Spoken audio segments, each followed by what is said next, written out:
Aminadong nakainom at walang dalang lisensya ang driver ng puting kotse na sumalpok sa isang truck sa Marcos Highway sa Antipolo, Rizal kahapon. Hindi naman daw siya lasing. May unang balita si EJ Gomez. Sa unang pagkakataon, nagsalita na ang driver ng puting kotse na sumalpok sa isang nakaparadang truck sa Marcos Highway, Antipolo City na ikinasawi ng isa sa mga sakay nito. Ayon sa 26 anyos na driver ng kotse, galing daw sila sa inuman sa Masinag, Antipolo at pauwi na ng Cainta, Rizal nang mangyari ang aksidente kahapon ng madaling araw. Iginiit niyang hindi siya lasing ng mga panahong iyon. Hindi naman gaano, ma'am, kasi kukulitan pa kayo, ma'am, eh. Bigla na lang talaga yung ma'am, parang nangyari yung hindi mo talaga inaasahan.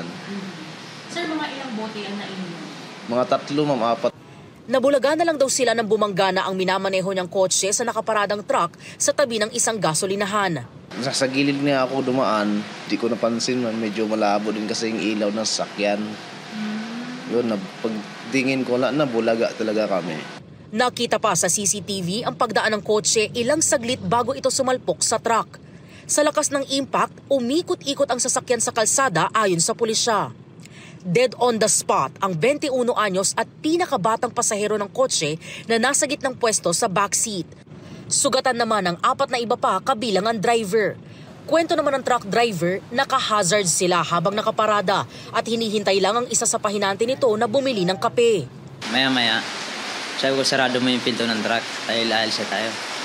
Yung bago hindi pa naisara yung pinto ng truck, may kumalabog na lang sa likod. Lakas ng impact ng kotse sa likuran ng truck. Siguro sobrang bilis yung takbo ng kotse. Pero ayon sa driver ng kotse, ang takbo namin nasa around ng 60 to 70, mga gano'n ang takbo namin kasi highway po yun, ma'am, eh.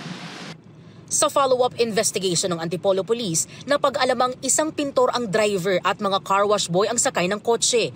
Hindi rin daw pagmamay-ari ng driver ang minamaneho nitong sasakyan. Yung kotse po na minamaneho niya ay yung puti na minamaneho niya ay dapat pipinturahan niya. Tapos nakayan daw po sila na kainuman doon sa Lower Antipolo. Tapos nung kasama po yung may-ari ng kotse. Tapos nung pauwi na sila, doon po nangyari yung aksidente. Nadiskubre ring walang dalang kaukulang lisensya ang driver ng kotse. Ngayong araw nakatakdang i-inquest ang parehong driver ng kotse at truck na kasalukuyang nakadetain sa Police Community Precinct 1 sa Antipolo City. Ang driver ng kotse sasampahan ng reklamong reckless imprudence resulting in damage to property with homicide and physical injuries. Habang ang truck driver ay sasampahan ng reklamong negligence resulting in damage to property with homicide and physical injuries. Ito ang unang balita. EJ Gomez para sa GMA Integrated News.